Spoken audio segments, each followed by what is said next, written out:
Since I made a moderately successful video about the third Harry Potter film, there hasn't been a single day where I haven't thought about the fourth Harry Potter film.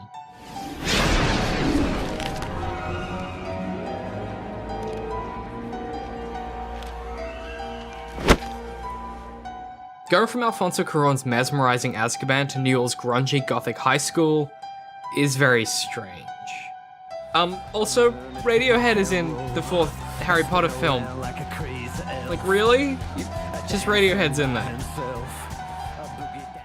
When I was a kid and watched these films, I was sort of like, yeah, cool, the previous one was really heady and driven primarily by character emotions and perceptions, and the fourth one is like, yeah, they're teens and stuff, and there's also lots of sport happening. Obviously, Newell was tied to Rowling's continuity from the source material, so it's not like he couldn't somehow avoid the escalation of stakes from time travel to big sports, where also the bad guy is brought back to life. Long story short, the transition itself is mostly fine, it's all from the source material, and a worse writer would have handled time travel in the previous story with some more nuance. And a good writer wouldn't have included it at all. Okay, sorry, I'll stop digging on the third one. What's kept me truly awake about Goblet of Fire is a big hangover from Prisoner of Azkaban, some thematic overtures, and the narrative place of one of its biggest characters, Sirius Black. It'll have to be chopped off. It's beautiful, isn't it? I'll never forget the first time I walked through those doors. Sirius is the first character in the story who Harry can safely and definitively call family. While Harry does have trusted companions and loved ones in the Weasleys and everyone's favorite bookworm, Sirius fills a gap in Harry's life he's felt a longing for ever since his parents' death.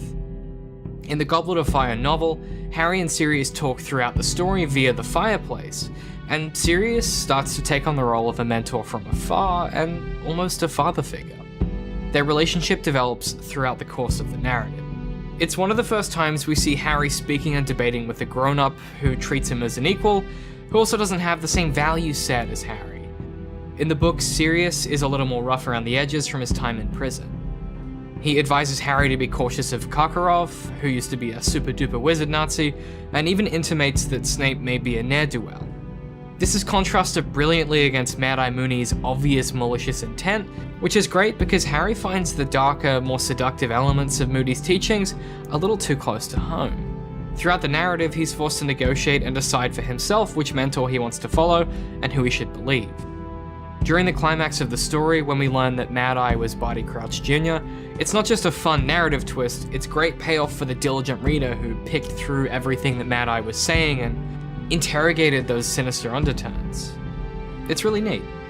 Conversely, in the film, Sirius and Harry's relationship is relegated to a single fireplace chat. And it's not that long, it's basically just exposition and a bit of coaching. I don't have much time, Harry, so let me get straight to it. Did you or did you not put your name into the Goblet of Fire? No! I had to ask. Now, tell me about this dream of yours. You mentioned Wormtail and Voldemort, but who was the third man in the room? I don't know. You didn't hear a name? No. Instead, the primary mentor of this film is McGonagall, Mad-Eye Moody, and a really energetic and angry Dumbledore. And, like, Hagrid for a bit when he's not super hot for that tall lady. A lot of Heroes' Journey stories also share the mentor across various characters. It helps to provide the world with more context and offers the opportunity to pit advice against advice and mentor against mentor. And the book achieves this balancing act really well because it has the opportunity to let these mentors breathe and have a ton of page space. They have a lot of really fun, dry, witty dialogue with Harry. The film tries to do this with its cast of mentors, but none of them quite land. You might like to try the same thing now and again. Contemporary narrative theorists like Sean Coyne and Blake Snyder describe the mentor's role as one that's sort of there to provide the character their special skill set, but also give them enough exposition that they're equipped to deal with the world in front of them. Crucially though, both note the exposition from the mentor should be delivered in the opening act. So, let's take an example. Gandalf is the typical mentor. He gives Frodo and co the weapons and knowledge to get to the Prancing Pony, and then, for the rest of the narrative, serves as a mouthpiece to tell us everything we might need to know about the ring before they eventually depart the Shire. It means that as we travel throughout the story, we're able to experience revelations about Gandalf's knowledge and advice. He's not always right, and he's not always an expert on the ring, and he's no Strider when it comes to survival. The outcome is twofold.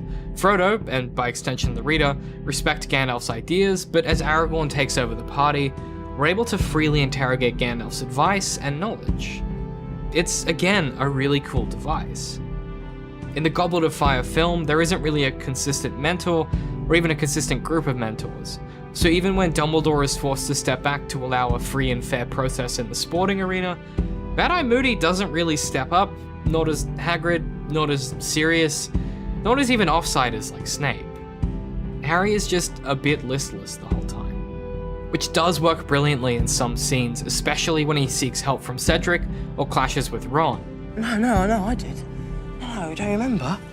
I told Hermione to tell you that Seamus told me that Bavati told Dean that Hagrid was looking for you. Seamus never actually told me anything, so it was really me all along. Harry's lack of a reliable parent figure creates a real texture to his problems. But it's not just that he lacks a reliable mentor or parent figure, he kind of lacks any guidance whatsoever from an adult. His only co-conspirator ends up being Hermione because Ron is sulking, and sometimes Cedric, which is odd. So there's no one really for Harry to rebuff against or come up against during his discussions as he finds his way through the Wizarding Cup. 90% of his conflict is just internal. Which is odd given the film includes Cornelius Fudge, a character who, in the previous story, Harry had some clashes and complicated relationships with. In Azkaban, Harry and Fudge are sometimes at odds. The only reason Harry is not a suspect in Sirius's escape is that Snape suggests Harry and Hermione may have been confounded. And at the end of this story, Fudge is a mild supporter of Harry until Voldemort comes back. This inclusion could have been a great red herring mentor in the film, as Newell seemed intent on maintaining Fudge's presence anyway. We could have seen Fudge continually support and gently encourage Harry, and then as Cedric falls, we could learn Fudge's true allegiance is to his own fear and cowardice. Instead, we're left with the Harry Potter who feels alone in a river of blandish uncle and father figures that never quite take stage. And sure, by Goblet of Fire, Harry's father is well and truly dead, but in any story, I think we could all use a dad from time to time. Again, as a free man. That was a noble thing you did back there. He doesn't deserve it. Well, I just didn't think my dad would have wanted his two best friends to become killers. Besides, dead, the truth dies with him. Alive, you're free.